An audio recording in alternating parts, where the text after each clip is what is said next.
And this is Justin Feyereisen. You are listening to the Justin Feyereisen Radio Show, Ready Player One, directed by the fantastic Steven Spielberg.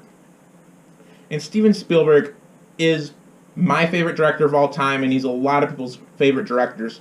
So every time he announces a movie, I'm there day one. And this is a adaptation of the book by Ernest Cline.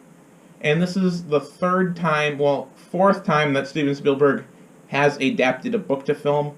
He did Jaws and Jurassic Park and The Lost World Jurassic Park. And I have not read the book Jaws, but I love that movie, even though I heard that it deviates a lot from the book. And the Jurassic Park and The Lost World, I saw the movie first, and then it was 12, 13 years later, which I actually got around to reading the book. And the book is a lot different. And that is the place with Ready Player One. It's based on a book, but it's loosely based on the book. They changed a lot. Some of the changes I like, some of the changes I do not like. One of the changes I did like, where I'm going to talk very vaguely because this is the third act, where in the book there is a situation that Wade Watts, the Parzival character, has got into, that they switch and they do the Samantha character in the movie, and I think this adds a lot of dynamic between those two characters, and there's one of the changes that I do like. And if those are unfamiliar with what Ready Player One is, the book jacket says it's Willy Wonka meets The Matrix, where it's 2045. The book is set in Oklahoma City, but the movie is set in Columbus, Ohio, because in the book they go from Oklahoma City to Columbus, Ohio later, when he's on the run after this life-changing event. In the book, the movie just decides, let's just start in Columbus, Ohio. So that makes sense. So it is the future, and people have locked themselves out of reality. The fossil fuels have dried up, so most people are just kind of stuck where they are. So you live most of your life where you were born and where your parents are, which is a very interesting idea, and it's a very dystopian idea. So unless you are one of the richest of the rich, where you can actually afford gasoline and stuff, you basically stay where you are, which is a tenet of a lot of post-apocalyptic stuff. So because of this, people hook themselves into the Oasis virtual reality, where you can do anything you want, you can be whoever you want to be.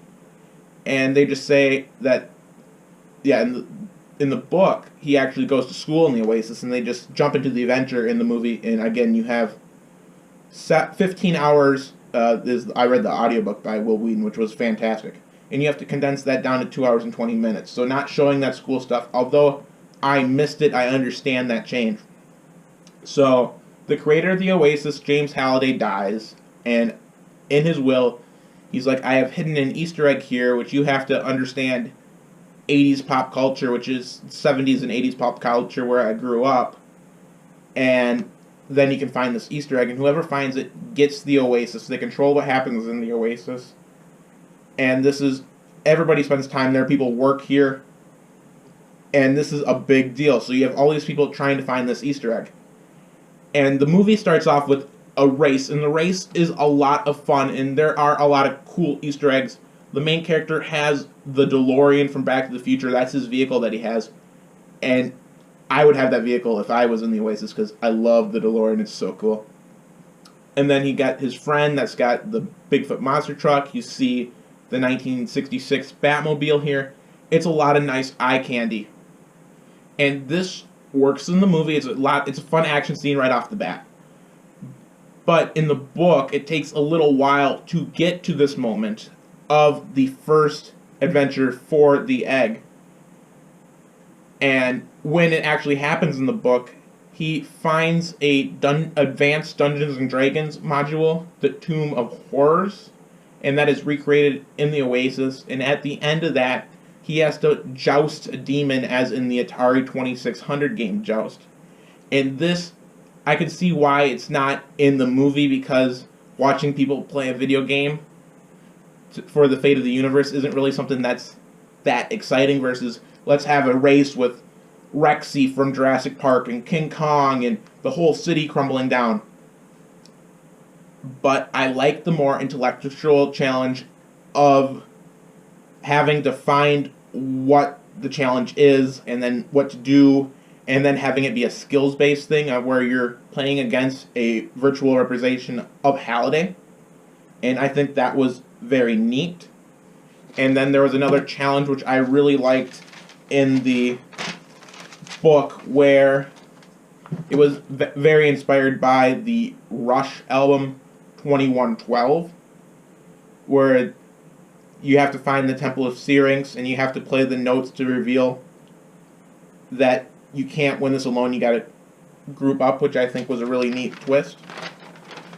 And because the book is that much longer, I feel the weight of this is a situation for the end of the world, where if the IOI, the evil corporation, gets control of the Oasis, our lives are going to be a lot different, and they're going to monetize it, they're going to advertise it, and then us, the poorer people, can't afford this because they're going to make it a luxury. And it's a very neat concept, but that's not really explained in the movie as much as let's have a fun action film. And this film does work as a fun action film. I had a lot of fun with it, but I am biased towards the book and the audiobook with Will Wheaton narrating, because that was fantastic. And you get more of the backstory. The acting was really great. I thought the standout character was Ben Mendelsohn as Nolan Sorrento. He was the villain, and he was a very different villain than he was in Rogue One, A Star Wars Story. And this villain worked, and I really liked Tye Sheridan as the main character, Wade Watts. And they did make changes from the book, and I understand that that's fine.